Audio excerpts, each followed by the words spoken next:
இதுக்கப்புறம் என் வாழ்க்கையில் உன் ஃபேஸை ஜென்மத்திலையும் பார்க்க மாட்டேன். Get lost. பொடி பேட் வேர்ட்.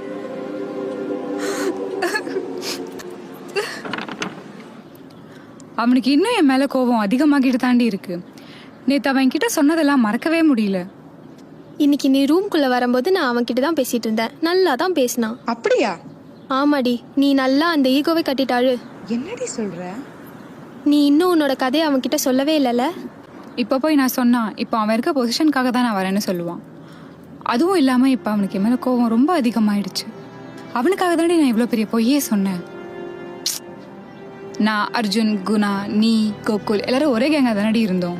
ஆனால் அப்போவே அவன் ஒரு மாதிரி பொறுக்கித்தனம் பண்ணிட்டு அவன் ட்ரீம் எல்லாம் விட்டுட்டு ஒரு இர்ரெஸ்பான்சிபிள் பர்சனாக தானே சுற்றிட்டு இருந்தான். உனக்கே தெரியும்ல. அர்ஜுன் எனக்கு பிடிக்கும்டி. ஆனால் நான் ஓகே சொல்லிட்டா அவன் ட்ரீம் எல்லாம் விட்டுட்டு என் பின்னாடி